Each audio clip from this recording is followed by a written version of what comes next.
Saya paham bahwa persiapan Bank Emas ini memakan waktu cukup lama.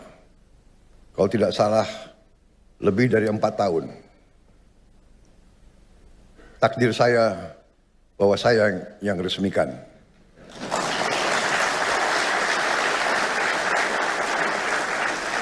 Sekali lagi, saya harus ucapkan terima kasih Pak Jokowi.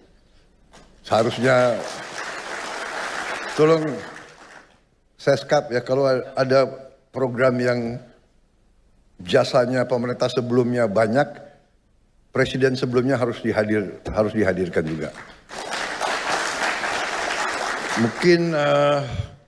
Mungkin besok saya akan ketemu Pak Jokowi, saya akan minta maaf. Minta maaf Pak Jokowi, Bapak yang bekerja keras dengan menteri-menteri Bapak. Padahal menteri-menteri Bapak banyak yang saya pakai juga.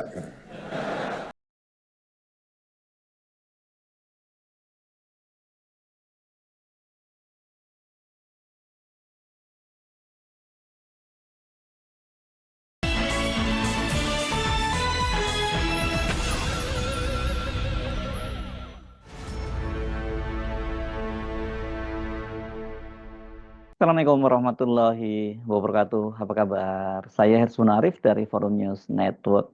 Kedekatan Presiden Prabowo dengan pendahulunya Joko Widodo itu makin aneh dan menimbulkan tanda tanya. Apa sesungguhnya yang terjadi? Bukan hanya pasang badan setiap kali ada yang menyindir atau menyerang Jokowi. Sekarang ini Pak Prabowo malah minta agar setiap kali meresmikan proyek yang digagas atau dirintis pembangunannya itu di era Pak Jokowi, maka ya Pak Jokowi itu harus dihadirkan. Prabowo bahkan menyatakan dia minta maaf ya melakukan hal itu dan katanya dia akan menemui Jokowi. Dia bahkan kemudian langsung memerintahkan Sekretaris Kabinet Mayor Teddy agar jangan sampai melupakan itu ya, melupakan hal itu. Setiap kali Pak Prabowo meresmikan proyek yang itu digagas atau di pembangunan di era Pak Jokowi, itu Pak Jokowi harus dihadirkan. Presiden Prabowo menyampaikan hal itu ketika meresmikan Bank Emas pertama di Indonesia hari ini Rabu 26 Februari 2025. Katanya ini sudah dirintis sejak Pak Jokowi 4 tahun yang lalu gitu dan baru sekarang selesai dan diresmikan oleh Prabowo. Hari ini menjelang 80 tahun kita merdeka, dengan bangga, pertama kali dalam sejarah bangsa Indonesia yang punya cadangan emas ke-6 terbesar di dunia, untuk pertama kali akan memiliki bank emas.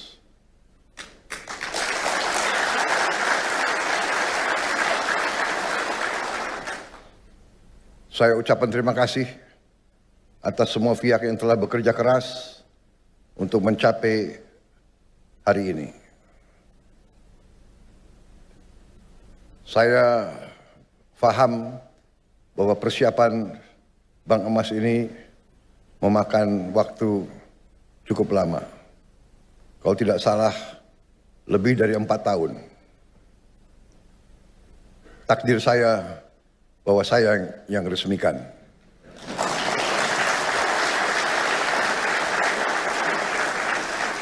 Sekali lagi, saya harus ucapkan terima kasih Pak Jokowi. Seharusnya tolong Seskap ya, kalau ada program yang jasanya pemerintah sebelumnya banyak, presiden sebelumnya harus dihadirkan juga. Mungkin besok saya akan ketemu Pak Jokowi, saya akan minta maaf. Minta maaf Pak Jokowi, Bapak yang bekerja keras dengan menteri-menteri Bapak. Padahal menteri-menteri Bapak banyak yang saya pakai juga. Kalau sudah timnya bagus, ya kan? Kenapa harus diganti gitu? Benar nggak?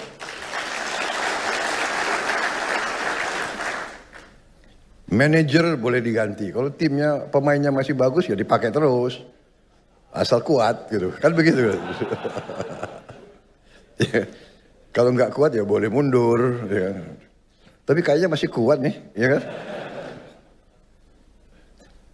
Manajer boleh ganti. Kalau pemainnya masih baik kita pakai terus ya. Untuk kemenangan bangsa Indonesia.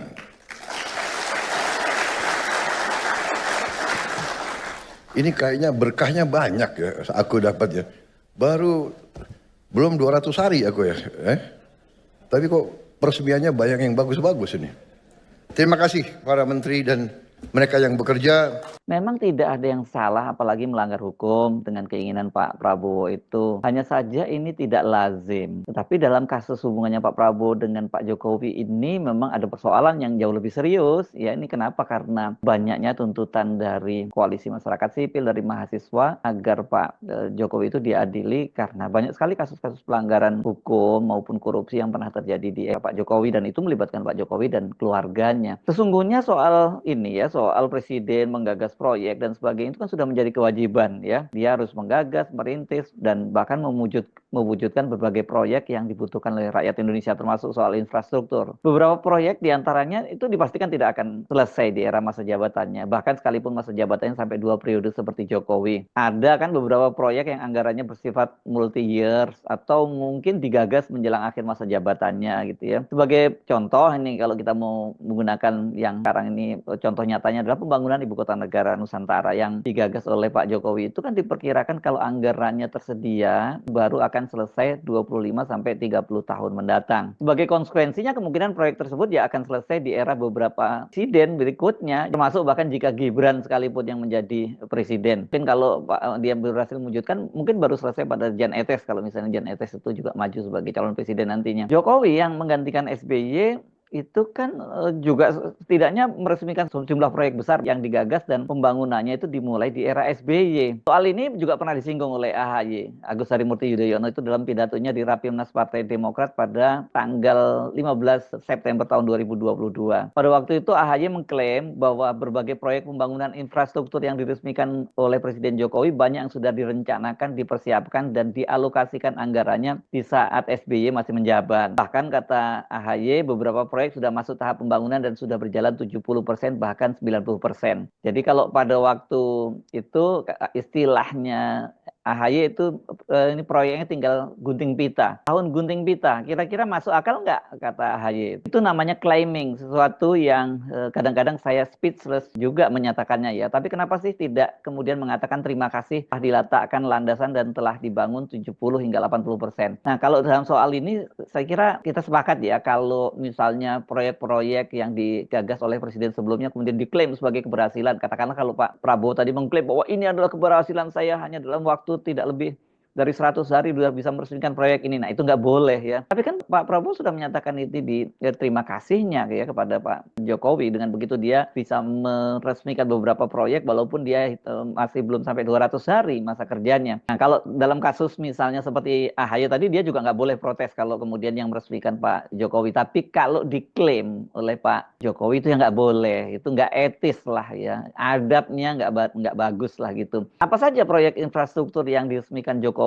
dan sudah dibangun di era SBY. Saya coba googling tadi, saya ketemu nih di Tirto ID. Setidaknya di Tirto ID disebutkan ada 5 proyek besar, proyek infrastruktur besar. Salah satunya, nah ini kereta cepat Jakarta-Bandung. Nah ini pasti orang tahunya semua ini adalah proyek mercusuarnya dari Pak Jokowi. Proyek ini ternyata sudah digagas di eranya Pak SBY ya. Memang baru kemudian baru dibangun itu di era pemerintahannya Jokowi. Dan pada waktu itu sebenarnya dijadwalkan beroperasi mulai tahun 2023, tapi kan molor-molor terus gitu ya. Pada waktu itu pemerintahan SBY menggandeng Japan International Cooperation Agency JICA. Nah makanya kita ingatkan pada waktu itu ribut-ributnya yang merencanakan membuat feasibility study-nya, membuat proyeknya ini adalah Jepang, tapi kemudian oleh Jokowi diserahkan ke Cina gitu ya. Ya memang di eranya Pak SBY belum mulai dibangun, tapi gagasan itu sudah mulai di eranya Pak SBY. Jadi kalau menggunakan logikanya dari Pak Prabowo, harusnya Pak Jokowi juga mengundang Pak SBY ya gitu.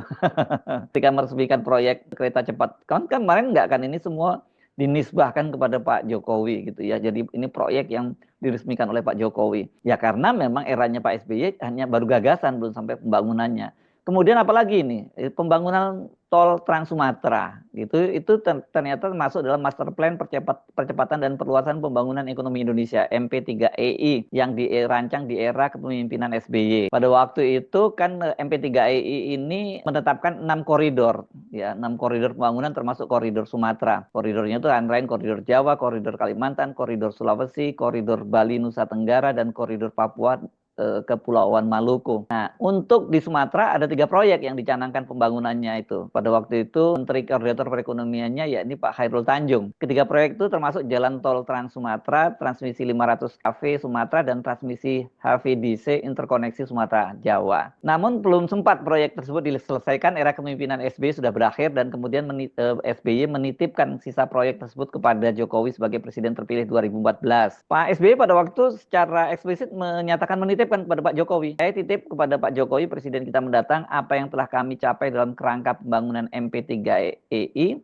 dapat dilanjutkan lebih baik karena masih ada 11 tahun berikutnya lagi. Jadi ini memang MP3EI itu panjang anunya ya, multi year ini. Dengan begitu sasaran besar kita bisa capai, kata SBY ketika meresmikan 21 proyek MP3EI di Jakarta. Itu tanggal 5 September 2014. Yang ketiga, Tol Cikopo Palimanan atau Cipali. Pembangunan Tol Cipali itu pertama kali sesungguhnya malah digagas di eranya kepemimpinan Presiden Soeharto pada masa Orde Baru. Tapi kan proyeknya tidak kunjung jalankan dan mangkrak selama bertahun-tahun. Kemudian baru di era SBY proyek pembangunan Tol Cipali digagas ulang dan dimulai pembangunannya. Peletakan batu pertamanya atau groundbreaking Tol Cipali dilakukan oleh Menteri Pekerjaan Umum dan Penataan Ruang PUPR di era Presiden SBY yakni Pak Joko Kirmanto. Namun pembangunan tol belum selesai hingga SBY turun melepas jabatan pada tahun 2014 dan kemudian pada 13 Juni 2015 pembangunan tol rampung dan diselesaikan oleh Jokowi. Jadi kan nggak mungkin bangun tol seperti itu hanya dalam waktu setahun gitu ya. Kemudian proyek sistem penyediaan air minum spam unggulan Pasuruan yang sudah digagas pertama kali di era Pak Harto tahun 73. Namun proyek tersebut tidak kunjung terlaksana dan kembali digagas oleh SBY. Proyek ini dimulai tahun 2010